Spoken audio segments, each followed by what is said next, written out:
talk about this because this is something that can help you get into graduate school. All right. I'm going to spend the next 10 minutes talking about this.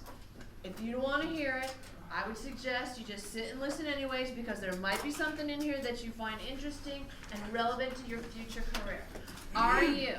REU stands for Research Experience for Undergraduates. What is an REU? An REU was started by the National Science Foundation in the 1980s, and what their goal was is they recognized in the early 80s that we are running out of science, technology, and engineering and mathematics majors, and they wanted to get more undergraduates into graduate school in those fields.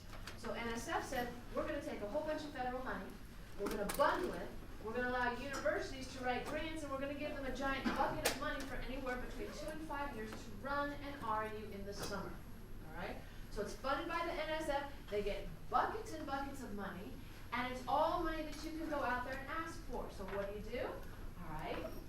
An REU, they take the undergraduate, which all of you are, from their undergraduate institution for the summer, anywhere between 5 and 12 weeks during the summer. They take you away from your undergraduate university and they put you at the university in the summertime. They pay for your travel expenses to get there and get home. They give you a dorm room. They give you a meal ticket. And then they also sometimes give you class credits. They also will then give you a pile of money, generally anywhere between $4,000 to $8,000 or $9,000 while you're working on this REU in the summer. So not only are all your expenses paid, but you get cash in your pocket, which is better than a summer job, because not only are you earning money, you're actually gaining valuable scientific experience that's going to assist you in your academic and professional careers. All right? So why should you do an REU? Well, first of all, every engineering student that I've ever met wants a summer internship. Well, here in town, all we got is one Intel and one Orbital. The number of internships is very limited, it's very competitive, and it's almost impossible for a normal average non-A++ student to get one of those internships. Better yet, do an REU, because what's going to get you an REU?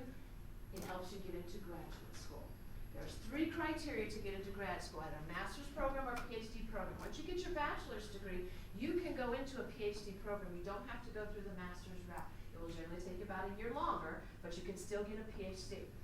Graduate school admissions are based on one of 3 criteria. The first one is your undergraduate GPA.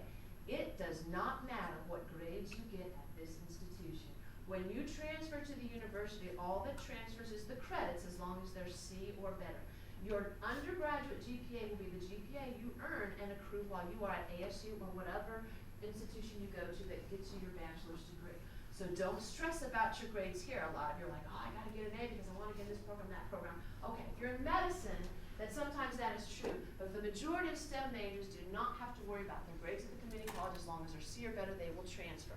So the 3 criteria for undergrad or for grad school are your undergraduate GPA, your GRE scores. GRE is your graduate requirement exam. For example, when I went into grad school and I took the GRE, I was a chemistry undergraduate major. I had to take a math test, I had to take a writing test, and I had to take a chemistry test to see that I learned the things that I was supposed to learn while I was an undergraduate. It's important for you to study for that exam. It's also important for you to take it as soon as you can after you've been awarded your degree, because all that information is fresh. A good way to continue to refresh that information is get a job at a tutoring center. Because then you're going through all that stuff all the time. You're teaching other people how to do it. That is the best way to review for the GRE. So remember, 3 criteria for grad school: undergraduate GPA, GRE scores, and have you done research as an undergraduate? That's what will get you offers into grad school. All right? So there's the benefit. Why do you want to go to grad school? You will not pay. If you are a STEM major in grad school, whether it's a master's program or a PhD, you will never pay for any of your education once you get your bachelor's degree. There's enough money at colleges and universities in the United States that they are willing to pay graduate students to go to school. Once you get your undergraduate degree, you start applying for grad schools, they'll start offering you packages like if you are a athlete. You are playing college ball and you want to go into the NFL, right? And you're a good college ball player, the NFL teams are going to offer you these big packages. Okay, well, here's my salary, here's my expense account, here's the house they're going to give me, all this good stuff. Same thing in grad school. If you are a STEM major, that doesn't count biology,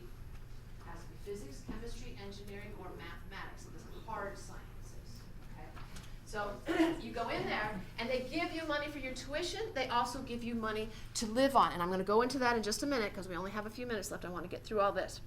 So how does an REU work? They pay for your travel, your meal stipends, your housing. They give you money, undergraduate credits, opportunities to publish. If you can publish an article in a peer-reviewed scientific journal prior to getting your bachelor's degree, you are a shoo-in to get into any graduate school you want to, including very prestigious Ivy League grad schools, if you can publish, and these are opportunities that you can have.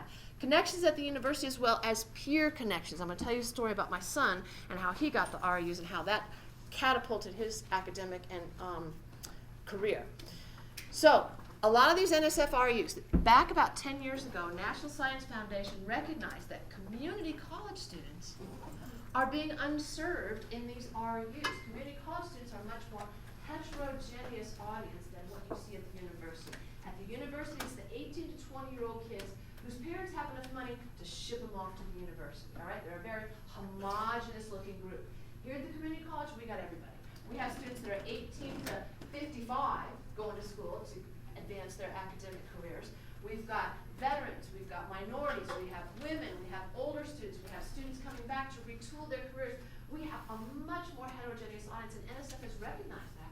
And now what they're doing is they're asking for every REU to have between 20 and 25% of the population of their REUs from the community college.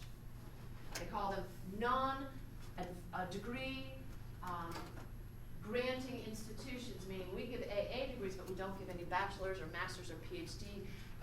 So if you say you are from the community college, already you have to step up. If you are a vet, if you are a female, if you are older than 25, if you're a minority, I mean, there's all many different kinds of things that give you an advantage to getting into these REUs. All right? So if we look, how can I find an REU? There's the link. Now, REUs require some things from the student, and I will post this PowerPoint as well as the recording of this particular point of what's going on in class after class today. You go into that link, and it has different categories: engineering, biology, chemistry, physics, medicine, all different categories of REUs. You can click on that category, and it will expand to hundreds of universities that are offering REUs to students. So you go through there and you look. Most REUs, the NSF cycle is between 2 and 5 years. So you look and see how many years they've been running it, how many years they have left, and what the application period is. And most of the application deadlines are December and January. So right now you're hearing this information at the perfect time. What you need to do is go into this website, look for the REU that you're interested in, and start making yourself an Excel spreadsheet.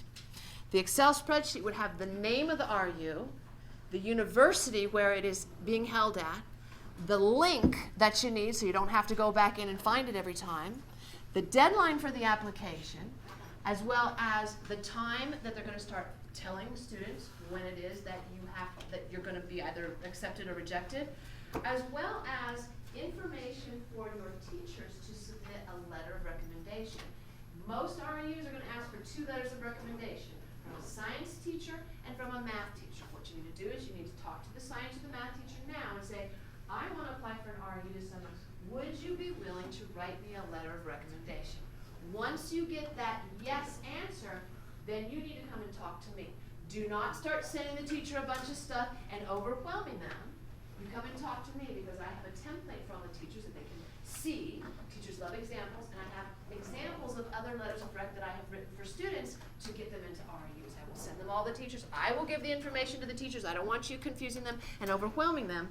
I will work with anybody in this class to help you get an REU and to educate the teachers, but you just need to secure the yes answer to the question, will you write me a letter of rec for my REU?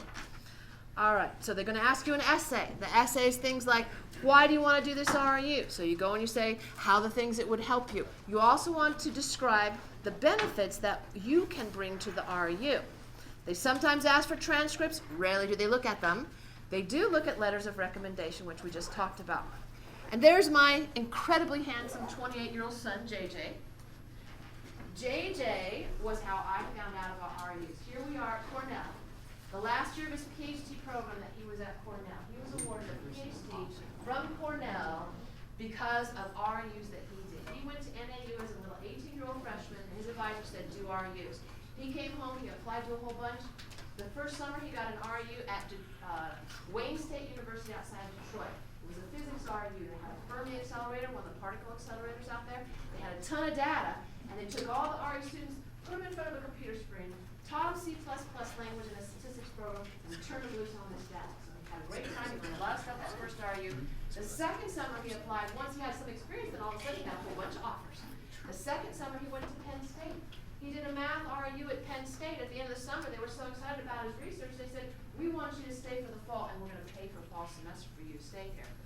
So he stayed for fall semester for free at Penn State University. They paid for it. He finished his geometry paper. He had a paper published in a peer-reviewed mathematical journal on his geometry project by the time he was 19 years old.